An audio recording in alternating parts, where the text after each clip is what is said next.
Well, welcome to Let's Talk Conversations on Race. And I know that on this podcast, we almost always speak in terms of race and racism from the African American perspective. And of course, I know that race is not just black and white, but I've tended to stick with what I know. But until today. So today, I'm so happy to have with us author and speaker Tasha Jun, who is going to broaden our horizons and share about her experience in her book. So, welcome, Tasha. Thank you, Nicole. So happy to be here. Thanks for having me. Oh, it's so good. I'm so good. So, Tasha Jun is a biracial Korean American. She grew up in a multicultural home, and because of that, she spent her life navigating cultural collisions, she says, and liminal space. I love that. um, she writes about faith, culture, and ethnic identity, and living with a shalom sick ache. I Hmm. love that too. Um, she lives in the Midwest with her husband and three kids. And her book, Tell Me to Dream Again, has just been released. So, congratulations. Thank you so much. Yeah. So my literary agent, Barb Bruce, told me about you, Tasha, and your work because I'm also writing a book about being biracial. It's a guide for parents of biracial kids to raise, just to guide them to raise kids with a healthy racial and spiritual identity. And I haven't read your book yet because it's only just been released Yeah. at the time of this, when this is going to air. It's only just been released, but I am looking forward to reading it. But as I read about your book, so many things resonated. I was like, yes, Mm. yes, me too, me too. So can you start us off with telling us about your background, your family of origin, your parents, and where you grew up, and all that good stuff? Yeah. So I am the daughter of a white dad, and his heritage, he's Dutch and British. And then my mom is a Korean immigrant. So she immigrated to the US in her 20s. And Mm. so I grew up not only um, biracially, but I always felt like there were two cultures very present in our home. Mm. So I was born in California, and then we moved around a lot because of my dad's job, not the military. It's the question I always get. But we moved from California to Milwaukee to New York, and then we moved overseas to Japan. And I lived there for most of my younger elementary school years. It was really formative. And the reason we moved there was because there was an opportunity to move overseas, and my dad saw that it was closer to Korea and um, volunteered. And so our family moved, and that was very life changing. I didn't even know Mm. it was at the time, but it was very transformative. And then after 4 years, we moved back to California and then to Indiana. So a lot of very different backdrops to carry that, cultural collision around in. So, Yeah. yeah. Wow. We have to hear more about those years in Japan. We have to. Um, so, um, what did your grandparents think when your parents married? Your grandparents on both sides? Was that Yeah. a thing, or was it not really a thing? So I write about this actually in my book. In the second chapter, it's called Mothers and Fathers. And I kind of go into both sides. My mom's parents actually passed away when she was young. And so she grew up with the loss of her parents, and actually then was just, lost touch with the rest of her family that was still living.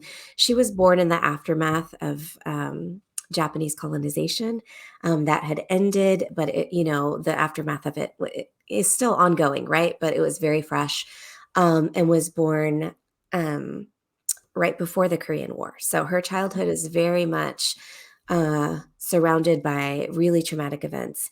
And Mm. so she lost touch with her family. And actually, when we moved to Japan, we spent summers looking for any of her remaining relatives. So who raised her? Her aunt for a while, and then when she was a little older, she ended up just out on her own. So Wow. yes, it's very dramatic. I mean, it's true. It's her true story, but it feels to me otherworldly. And it always did as a child. But I grew up kind of feeling that loss that she carried, for her. So I don't know how her parents would have responded. My dad's parents, they were they loved my mom. They were accepting, although I do write in the book, um, from my mom's point of view, the first time my dad brought her to his parents' house, my grandparents, she laughs about it. It's a very funny story when you hear it from her, but she talks about how my grandfather's eyes were just like wide open. She said, "I don't think he'd ever seen an Asian person before, like ever," and it showed, you know. Um, so I mean, they never verbally were, said anything against it, but I think, sometimes when things happen, experience shows, kind of how we were raised, like our shock of things. It's like, wow, they had never had any experiences with Asian people before. And so she had a really good relationship with both of them. I think it took some time. Mm. Um, and just them getting used to each other. So Mhm. and then all the history behind that, right? For both of them. So Mhm. um so yeah, I mean, they were never against it, but I think it Mhm. was kind of shocking. It was like he's going a completely different way than we would have ever imagined. So Right, right. I hear what you're saying about, the sort of eyes open wide.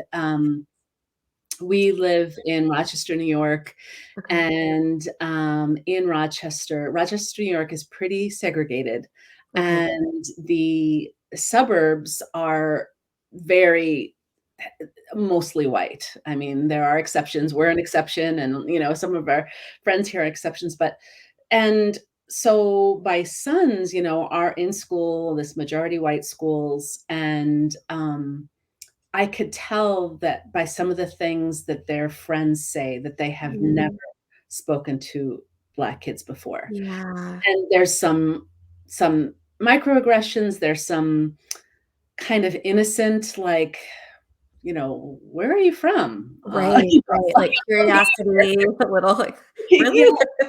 yeah, and it's just like it's amazing how, in America today, there are still well, I read that it's something like 75% of white people will never have a Black friend, Oh, and wow.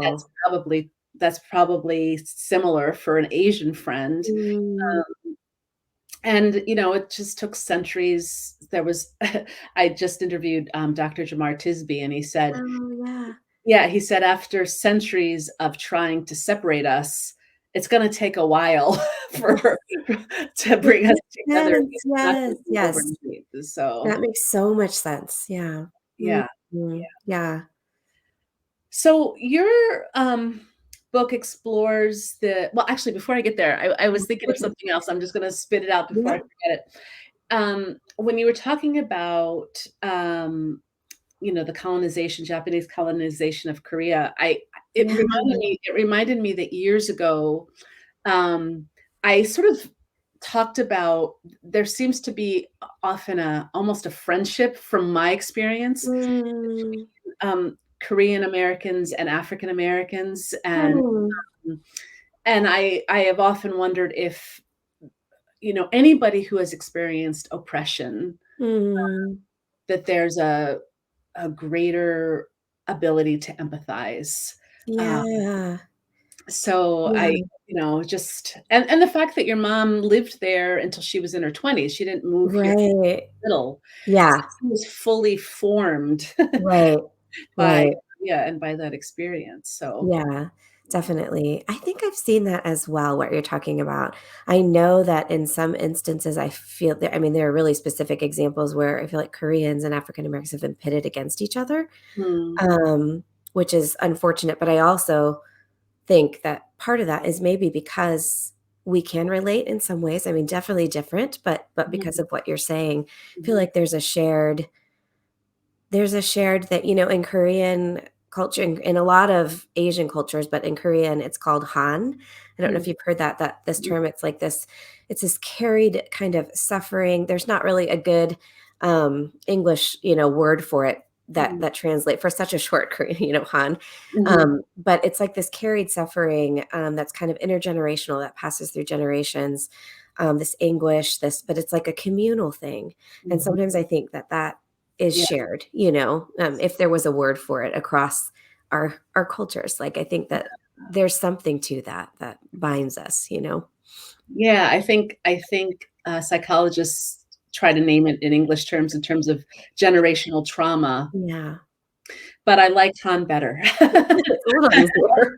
I feel like, yes, Yeah, it's so true. There's a shared experience of something that you carry, and it's the thing that makes you if you see a Black person in the store or on the street, you just give a nod, like, yeah, we share something, even though we don't know yeah, each other, and we'll probably never know each other, but we share. right.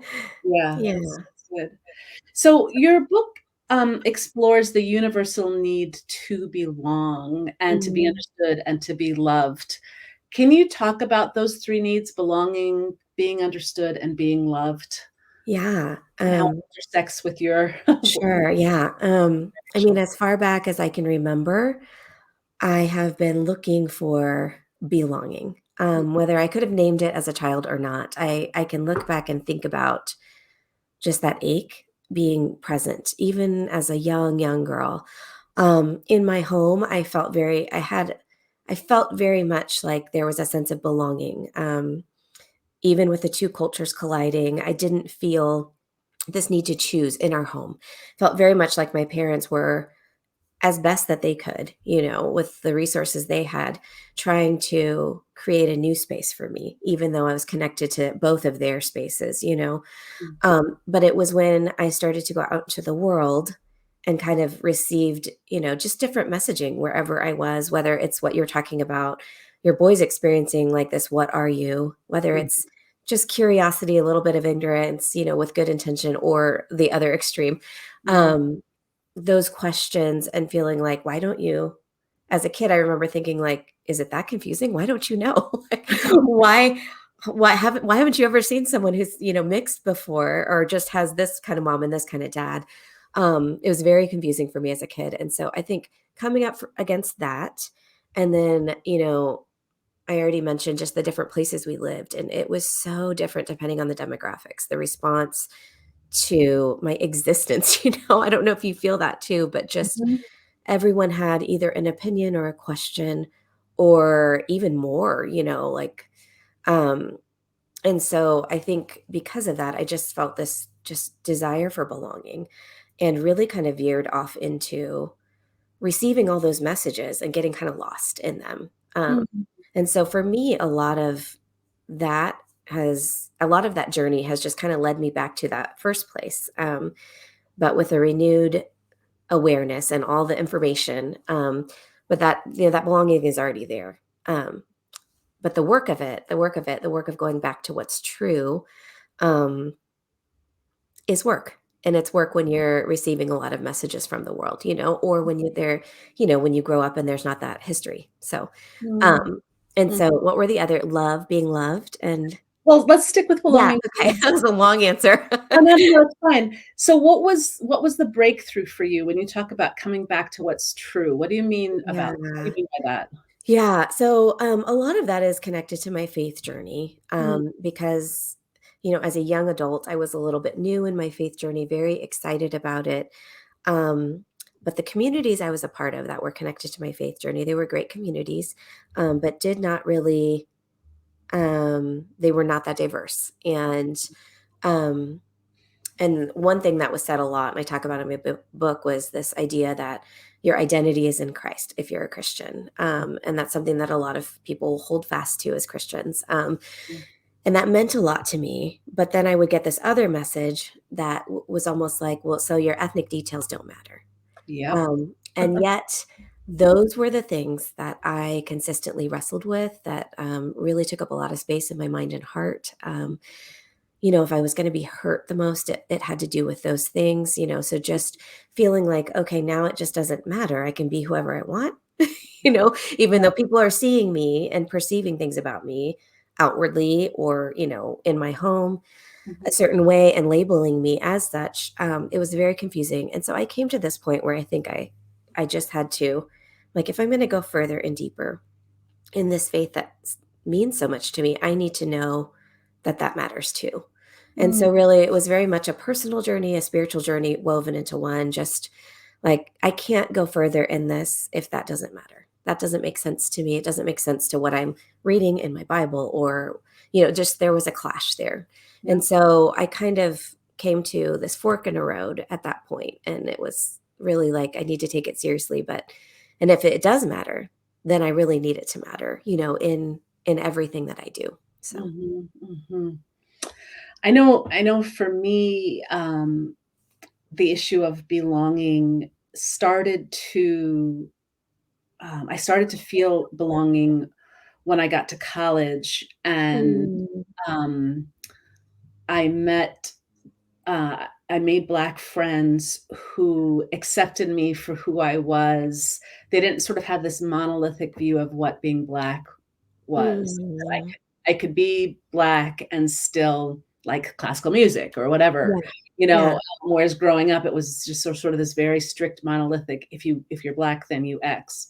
sure. Um, so just sort of, uh, yes, having a broader community of Black people, like, okay, and then but it really wasn't until so I just became very grounded in my identity as a Black woman, in those college and post-college years, but it really wasn't until, like, 10 years ago Mhm. where I started to identify as, "I think I'm biracial." Oh, You know? interesting. It was like Yeah. and now, I mean, I sort of fluctuate between the 2 being Black and being biracial depending on Yeah. it's very, it undulates, but, yeah, just Yeah. that's where I started to feel a sense of belonging, and yeah, and at the same time was part of faith communities that were pretty homogeneous and not understanding why does this matter so much? Right, right, right. Yes, Yes. definitely. Yeah. Yeah. That's really beautiful, though. Yeah. Yeah. When you talk about so you touched on this already, but Yeah. being understood, is that partly what you mean in terms of, "I'm not just a Christian, I am also biracial Korean." Yeah. Yes. Yeah. Well, and I think, there are a lot of spaces that, just assume that they fit for everyone. Mhm. So, we're gonna have a get together and everyone's gonna bring casseroles. And, growing up, that was very uncomfortable for me. I mean, my grandparents made casseroles, but I didn't grow up eating that, Um, and Right.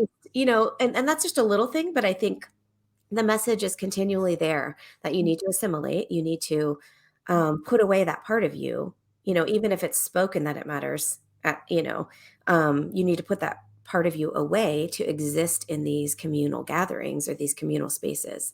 Mhm, Um, and you can insert things, you can say things, but I think sometimes, I think there's a longing to want to bring your whole self and for it to not just be all on you, mhm, for there to be a communal aspect to that.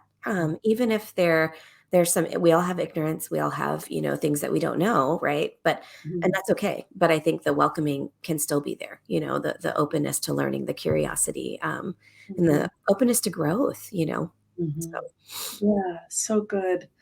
So you wrote that, I'm gonna quote you, I'd come to believe the narrative that my ethnicity and cultural details would turn people away. Mm. So why would your ethnicity and cultural details turn people away? Why did you carry that? Why did you think that? Yeah, well, I mean, so from a little kid, like from younger years, I mean, there were instances where, food was laughed at, or and then when I was older, I remember being with some friends. I was actually living overseas, and my mom left a voicemail, and they happened to be there when I listened to it. And she speaks English fluently. She has a little bit of an accent, but I mean, she was speaking the way that she communicates love, which is asking me, "Did you eat your vegetables?" Like mostly around food. All of it is around food, and so the message was just um, this long message from her about what things I should be eating if I had enough of these greens. And I mean, it wasn't a typical thing that they would get from their moms. And I remember them laughing, not necessarily to be mean, but it was different for them. And they were laughing at it like it was entertainment or humor. Where in my mind, I remember being kind of like taken aback by that and Mhm, feeling very much like that's how. that's how I receive love from my mom and Mhm. always have. Like, this isn't a TV show for you. Right. I understood that it was different, but, um, so there's that, and so, I mean, think just the hidden message, like, I'm either gonna have to endure this, and yes, I can say something. Yeah, and it's exhausting, it's just so exhausting to Right. exist in spaces where you, have to feel those things and then choose to explain or engage, and be the education, which, Yeah. um, they're great friends, and it's not like I couldn't talk to them about it, but just I think that it's a decision, right? You either put it away, Yep. find other places, or you're engaged in it, Yep. and so, yeah, I just think that that messaging is always there. It's baked into, the systemic Mhm. issues in our nation, and, you can't really avoid it. Yeah. Yeah, you talked about, uh, correct me if I'm remembering this wrong, Yeah. but, a friend coming I think a boy coming to and knocking on your door, Yeah. and y and your house smelled like kimchi, Yeah. and which I've never been around kimchi, but I guess it's got a potent smell. I Um, love it. Yeah. and so you were a little ashamed about opening the door and Yeah. smelling this, food that your mother was cooking. Did I get that right? Yeah, that's like that's the prologue of my book, and, um, just to kind of highlight that hiding, and I didn't think about it as hiding as then, I just did it, You didn't let I him in, you just went outside to talk to him. Yeah, I think I opened the door and just held it and would not let him in, and then I made up something about how I couldn't actually hang out, and he left, Mhm, yeah. and just to kinda highlight what I think that happened in a lot of ways over a lot of years for me, yeah, and I mean and that was after my move from California to Indiana. So we moved from a pretty diverse area, not that diverse areas can't have issues, but it was it wasn't abnormal for anyone to be any color, any mix, not mix, just different backgrounds. But then we moved to Indiana, to the Midwest, where we live now, different city. And it was, and the first day of school, I remember I could count the number of people of color on my hand, I Mhm. didn't have that term then, but I was still looking for all of them, Yeah, yeah, Where are they? There was yeah. one other Asian girl that I saw that day, the Mhm, entire day, mhm, um, and just right away just wanted to hide. I think mhm, just right away noticed that I was different than everyone there, and the pressure to want to try to blend in even though I couldn't was very strong. yes, yeah. Yeah, right, and you talked about assimilation, and Yeah. you said that assimilation is a lie because you think that by trying to assimilate, you're going to belong, but at the end of the day, you still don't belong. I'm Yeah. really intrigued by that. Talk about how assimilation is a lie. Yeah. Well, I think that there's this it's like there's this promise in it, right? Mm, If you adjust, it's like attached to adjusting to a new place. If you adjust and if you become like the people around you, you blend in, you don't cause any ruffles, by looking different, acting different, bringing a different food that smells differently, just mhm, anything, then you'll feel like you belong to this group. mhm, mhm, Um, and maybe in their minds, they think that you do. mhm, Um, but I think what happens and what happened to me over time is just that ache, that loneliness. You're there with people, but you're not fully there. And mhm, so the disconnect between feeling like looking like you belong and feeling like you belong and feeling wholly known and accepted just gets wider and wider. yes. Um, so you're there, you're among, how things work, you can play the part, and that you're totally alone. Oh. Mhm. Yeah. I'm sort of breathing Mm, sighing because again, I talked with, Dr. Tisby about this, but just, the experience of sort of this assumption of assimilation yeah. that, uh, you know, clearly you and I don't look white. So, Mhm. I mean, I think trying to assimilate has been around for a long time, Yep. you had when Germans were discriminated against in the World War II era, a lot of them changed their names, Right. their names. So instead of Brown, Braun, which looks very German, Yes. get to brown like the color. Yep. Or Jewish people changing their name from Mm. Greenberg to Green, Yeah. like so that their name doesn't give them away. So I think white people, when they experience discrimination, tried to assimilate, and people of color, we can't. It's harder for us, Yeah.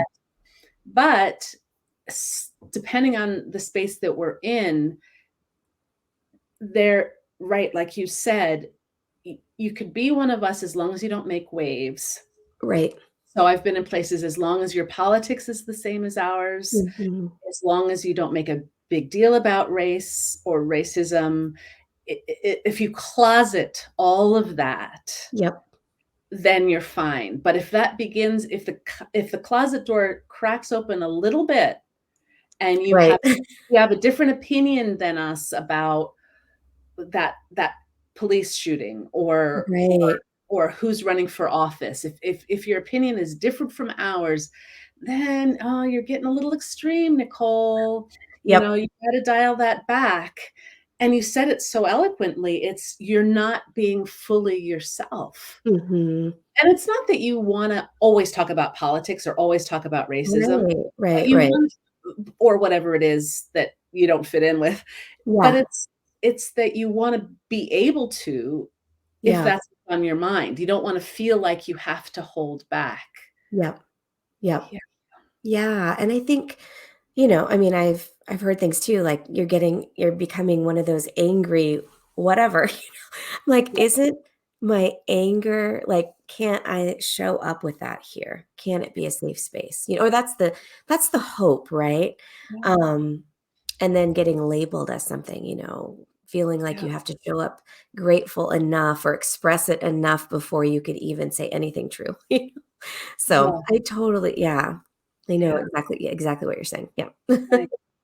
I think that people who are transracially adopted go through this too, Mm. where you're just supposed to be grateful that you Yeah. were adopted.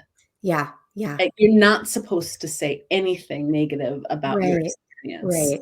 Right. And it's one of the reasons why I appreciated so much Colin Kaepernick's Netflix series Oh, yeah. Black and White, because he talked openly about some of Yeah. the tough things about being raised by white parents.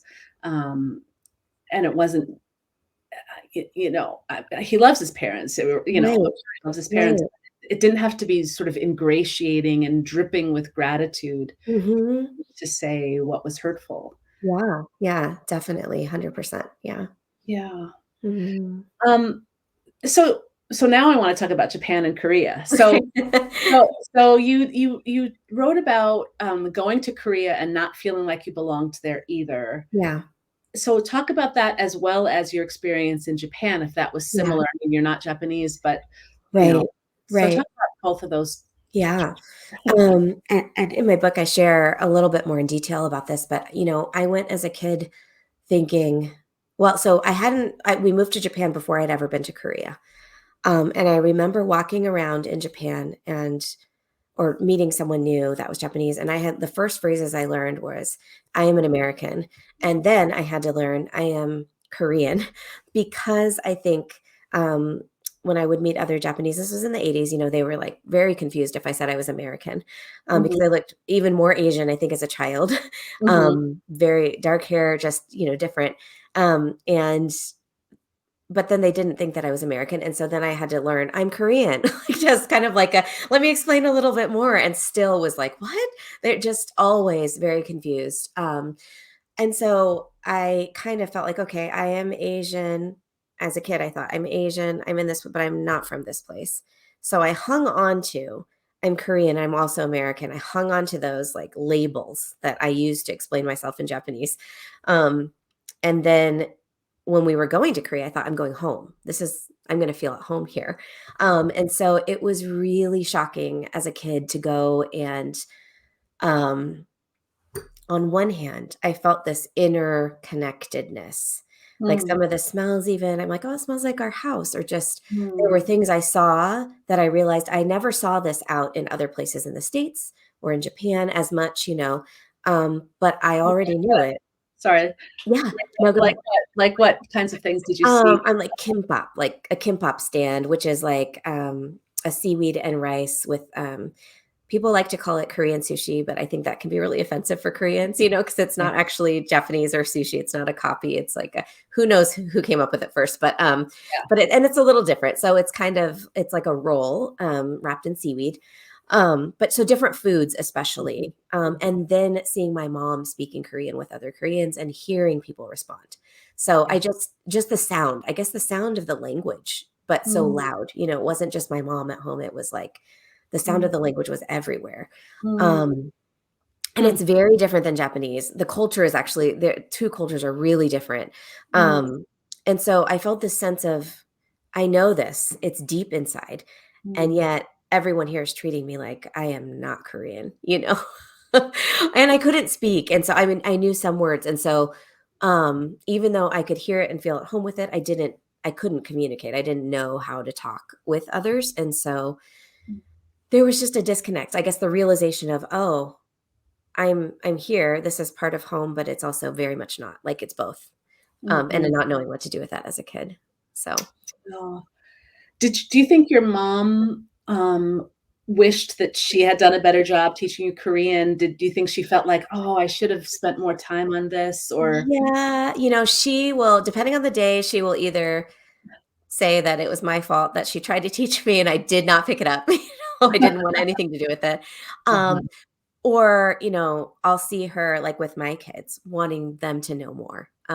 Maybe feeling growing up, I think, it goes so fast, we know as moms, right? So I think she's just in survival mode, wanting me to not experience some of the stuff that she experienced without speaking English, early Mhm, on. And so I think there was this fear of they need to be able to speak English perfectly, like me and my sister, and mhm, um, just wanting me to survive in this world, although without really thinking about how different our experiences would actually be.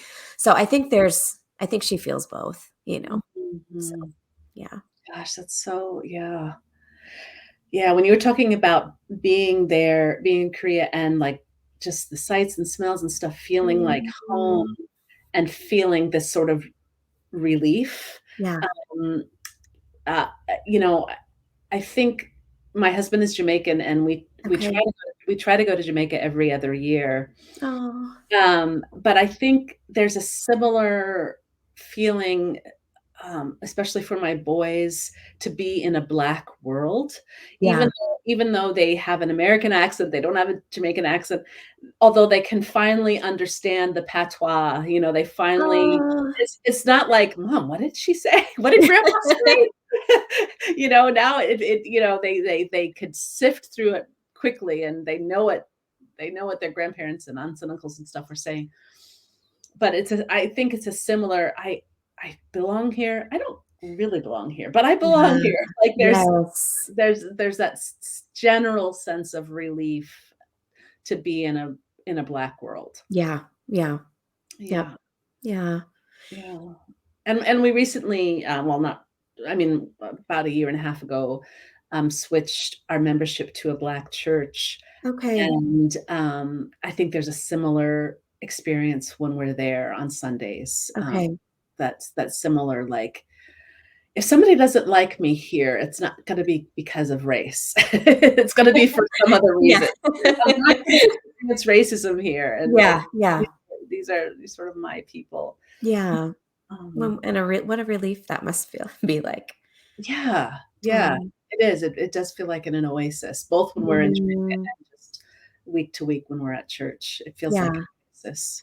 Yeah. Yeah. Mm. So Oh, go oh, go ahead.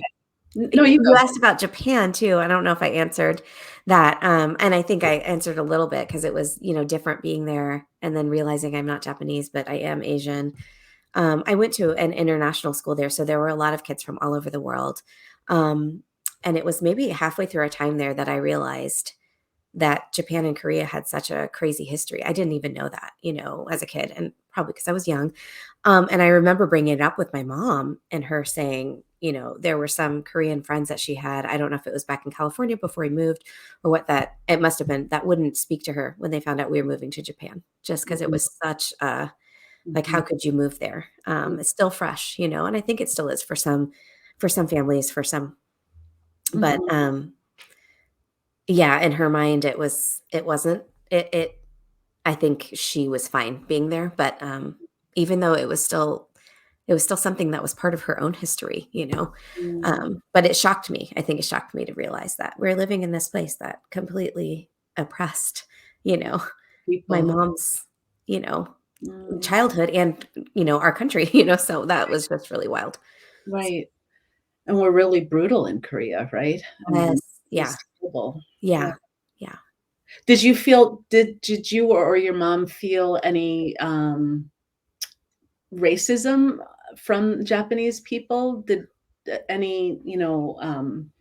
negative bias? If I didn't notice any as Yeah, a kid. yeah. I had a really great experience there. While knowing, I think in a lot of ways it's almost as if it's been brushed under the rug. Mm, Um, and not that, I mean, if that stuff isn't dealt with, it's not dealt with and it's going to come out. But I don't know if I was, maybe if I had lived there longer, if it was a lot more ingrained in the culture, I would have picked up on more. But mm, there was nothing that I experienced good. there. And my mom, she had some really good Japanese friends. Mm, And didn't seem, she picked up the language really quickly. I don't know, she never she never spoke about anything. So, mhm. yeah. I mean, kudos to your dad for being so, Yeah. having eyes wide open and being so generous, in Mm, spirit to say, "I'm gonna take this job, for the sake of yeah. my family." Yeah, it seemed normal to me then. Yeah, And I think in later years, he said, no one else wanted to move unless it was gonna be, like, a huge pay raise or, like, all these other benefits. right. And I think there were others that moved, but looking back, it was more of a, "Wow, that was not that typical," Yeah, you know? yeah, So, yeah. That's so good. So you talked about, a lack of representation in the broader culture and the absence of historical education about people who looked like you and ate like you, yeah. um, like your family. Can you talk about the importance of representation and the importance of, just historical knowledge? Yeah. I wrote an article about the impact that watching the Joylet Club had on me. And Hmm, then after that, reading Amy Tan's books, and at this point in my life, I was still hiding a lot. This was that kind of same period where, I wouldn't let the friend in our house. And I had had a few friends over for a sleepover, which was actually kind of rare. And one of them had brought the Joy Luck Club. I think she had seen it and thought it would be interesting. And I was like, I am not watching. I saw all these Asian women on the cover, and I'm like, oh no, I am not watching that with these girls. And then they left the next day. We never even got to it. I don't know what we were doing, but we never got to it. And I saw it still sitting there. She had left it at the house, and so I put it in. My mom was sleeping on the couch, I remember. I think she had stayed up all night, like, trying to, like, keep an eye on us, like, from her room. Well, And so the she's parties are sleeping. exhausting. Yeah, I know. Sleeping on the couch behind me, totally out. So I'm like, "I'm just gonna put it in." I was tired. And in the opening credits, when Ming-Na Wen, who plays June, is kind of, talking about this feather, of A Thousand Li, it's like she's talking a little bit before the movie opens.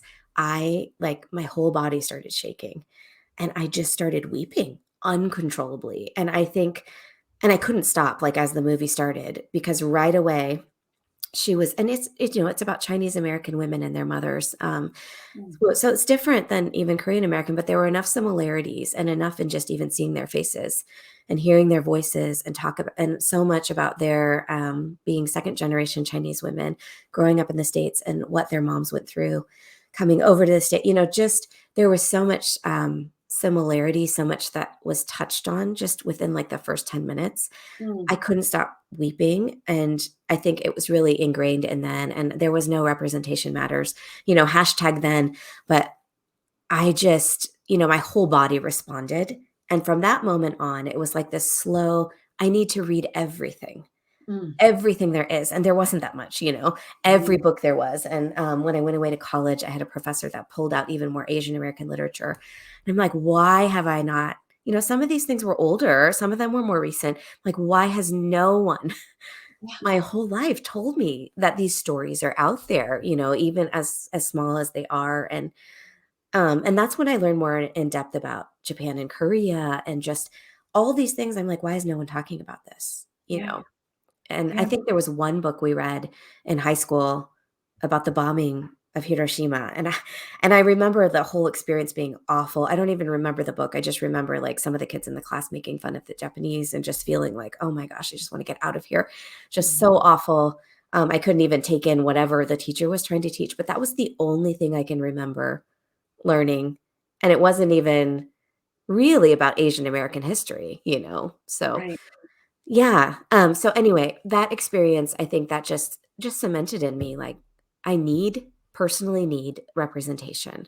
I Mhm. need to know our history. I need to know these stories, Mhm. for survival even, and more than that, more than survival. I just really needed it, and I could feel it like a hunger, and it hasn't left. Mhm. I could relate so much just starting to read stuff in college, Yeah. and being even a little upset with my parents that they didn't have Mm. books on the bookshelf, Oh, you know, yeah, yeah. just reading James Baldwin and all this stuff, and I'm like and Ah, I'm like, "Where have these people been all my life?" And like, yes. "They're right here." Yeah. But, I just sort of wish that I had we certainly didn't read them in high school. Right. So, yeah, so not only meeting people, but also just reading and reading the history Yes. stuff, so it sounds like college was a watershed moment for you too in terms of the things Yeah. you started to learn. Did you also make Asian friends that were important? Yeah, I did, and I was really gravitated toward a lot of international friends because there was just a good mix. Felt Mhm, very at home with them. I think maybe because of my experience with my mom, it just felt very at home. Um, and then I think I shared a little bit about just growing in my faith, but those communities were not diverse, and so that was another piece too. Why is it why do I feel more at home with, these other Asian Americans? I took, like, some Asian American classes. I took, a lot of classes with African American literature that I fell in love with and also felt kind of, guided by, even though it was different. It was like, "Gosh, I need these I need these too." Like, these are leaders for me. yeah, Um yeah, and then a lot of other, like, classes, like memoir, just other students that were around me, I think that were learning some of those same things and just felt very at home, mhm, with them. mhm. So, Wow. definitely can relate. Yeah, right, Yeah. right, yeah, yeah. Um, so your husband is Caucasian, right? Mhm. So your kids are a quarter Korean. Right.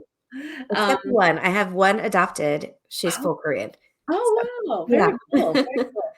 Um, so how are you raising your kids in terms of their Korean culture? They probably the ones who are a quarter Korean, probably look Caucasian, I imagine, or could pass for Caucasian. It's really different. They all look very different. Our oldest, so I've got 2 boys, they are a quarter Korean, and then our daughter, the youngest, is full. And so our oldest, he's got very dark hair, and in the summer he gets very dark. I think he can pass for a lot of things. I think someone's asked him if he was Latino before. Then our middle guy, he and honestly, depending on their hair too, I feel like, Mhm. Yep. our middle guy, so our oldest has very curly hair, dark hair, and then our middle guy he looks the most white or Caucasian. Mhm. The funny thing is, growing up, like when he was a lot younger, he's still growing up, but when he was a lot younger, he was the one that almost seemed the most tied to his Korean heritage, like very adamant that he's Korean. Mhm. Would not even think twice about whether or not he looks Korean or not. He's just had some experiences this year, and I won't go into detail because it's his story, but where classmates have responded to him surprised when he says he's Asian. So I Mm. think before that, I don't know if there was just enough, like, not knowing as a kid, Mhm. where other classmates are like, "Oh, okay, you're Korean, I'm this," "Whatever you tell Mhm. me you are, that's what you are." Mhm. Um, So he's just been experiencing that this year, and it's been really interesting to watch him. I think my oldest and youngest, they feel very much like they are not seen as white. They've had some experiences too, positive or negative, where they've kind of been singled out for being Asian or not white. Mhm. So I think that's interesting. For our middle guy, it's going to be interesting kind of watching where he takes all of that. Mm. I know that all of their experiences are going to be different. I think my husband and I really want to, as much as we can, provide um, what they need Mm. to know where they're from. And I think, you know, we have plans to go to Korea. We want them to see it and experience it. We want our daughter to be able to meet her foster mom and get more, just that's a whole nother thing. But the adoption for us was like moving closer to Korea Mhm. for our family. And so we want to provide as much as we can while being honest about our own experiences. So they know that my husband is Scottish and, British, but for him, that culture is further removed. Like when you're Mhm. just looking at percentages, and all that. Mhm. But for the Korean side, I mean, it's a lot closer. My mom having grown up there, just some of the experiences with how I was fed and how I want to feed my kids. And some of Mhm. those things are still very prevalent. How they receive it and what they do with it, that will be up to them, right? So yeah. So it sounds like are you fairly intentional about making sure that Yes. the Korean food and maybe some of the books that you didn't discover Yeah. until later, h how Yeah. talk about being intentional in terms of Yeah. culture. I mean, since they were young, I've just made it a point, books especially, I think being a writer and just having experience, like we talked about the lack of that. And there's a lot more now. Mhm. So any kind of books that we can put in our house that have reflections of other Koreans, other Asian Americans, other, people of color, anything, but specifically with their heritage, anything that we can put in the house that will inform them, that will increase their curiosity. Mhm. Um, we put in the house. Mhm. It's all over. And I can probably go a little overboard. I think sometimes they roll their eyes, because I mean they haven't experienced as much of a lack of representation. I feel like it's a little different for them. At the Mhm. same time, I'm like, you know what? It's okay because they can choose to do what they want with it, but I'm going to make sure as much as I can to have it here. Mhm. We try to celebrate some traditional holidays that I didn't even grow up celebrating. They know that I didn't. They know that I'm learning as I go.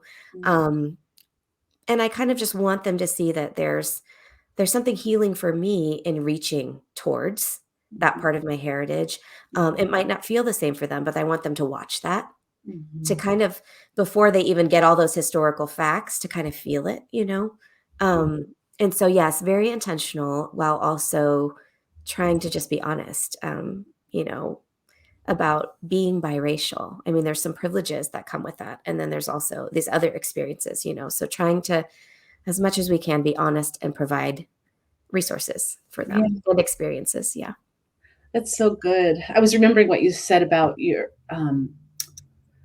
mom just sort of wanting you to make sure you spoke English well, or Yeah. so I feel like sometimes previous generations just, do what it takes to survive, Right.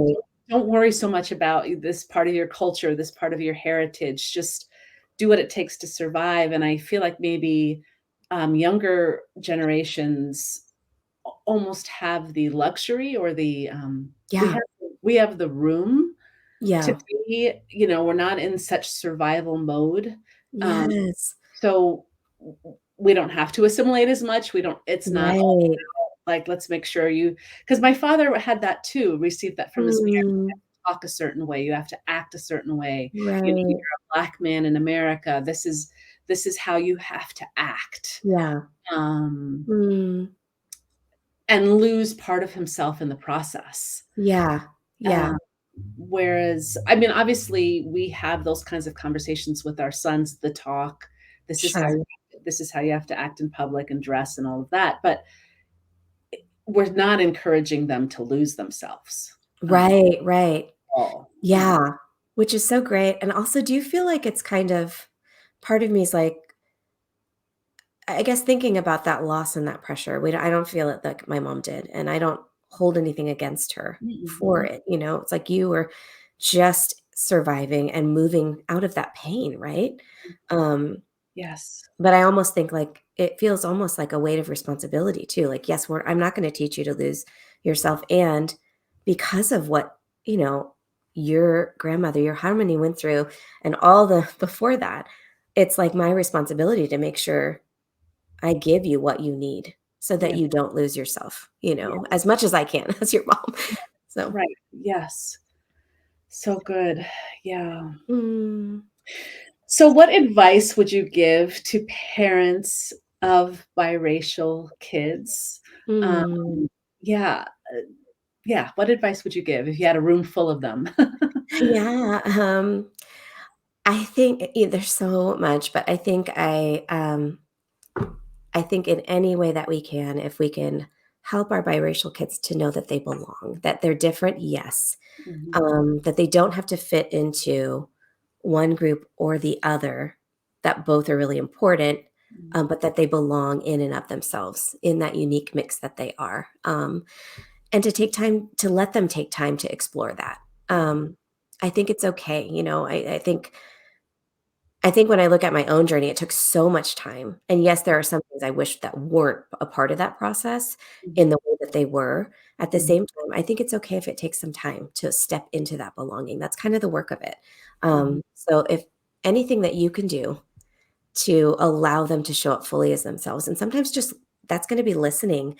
I think about my own parents, I was not one or the other, in as far as, like, racially or culturally, it was something new, and Mhm. so I think it taking some time to learn that as well. It's like there's a third thing in the house, Yes. or more if we're talking multiracial, but just there's Yeah. something else, and so there's a communal opportunity of acceptance and belonging, Mhm, and how we show up as parents, I think, is gonna affect whether or not they move towards that. mhm. That's so good. It's so true. It's like there's been studies about biracial kids and just how sort of the most healthy is to not choose one or the other, Yeah. to really own the fact that there is a third way, that they're both. Yeah. Because Yes, if they yes. choose one or the other, that means they're not choosing one of their parents, Right, and that right. creates a lot of internal conflict. Yes. But to really realize that there is a third way, Mhm. and they could show up as all of who they are. Yes, yes. Yeah, So good. yeah. Well, thank Oh, you so much. Thank you so much. This was just so rich. oh. Yeah, talking to you makes me go deeper in myself. So Yeah, same. I feel like that too, and I wish we could talk longer. There's so many things I wanna ask you. So, yeah. we could talk offline a little bit. Yeah. So, everybody who's listening or watching should buy Tasha's book, Tell Me the Dream Again. And whether you're half Korean, yeah, show it, please. Yes. Like to show it. Tell Me the Dream Again. That's such a beautiful cover. Whether you're half Korean or not, just all of us could learn something Mhm. from this kind of experience. So just to broaden your heart and your mind, that'll be powerful. So thank you again, Tasha. Yeah, thank you so much for having me, and thank you to everyone who's listening in or here. Okay, good. Have a great day. Thanks.